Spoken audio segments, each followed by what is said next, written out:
vurdum ay vurdum gedasımın dostları ay vurdum ay vurdum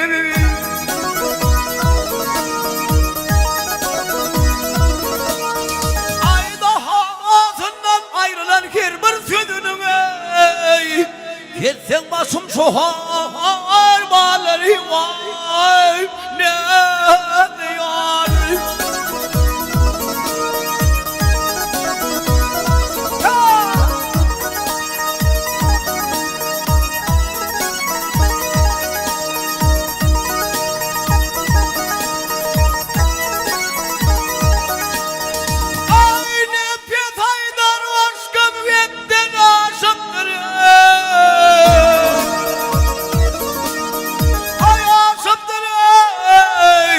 Tomaşama ulu dinleri var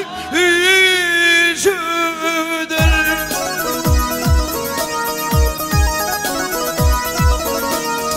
Ben teretsem ayem ey vay benim yaşımdır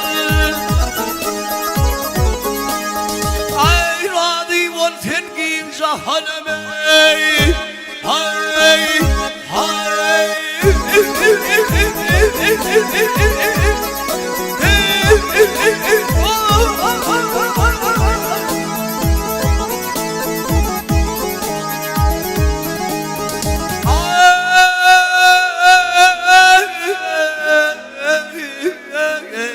Radî ol sen kim şahanem Ne diyar zaman elli ya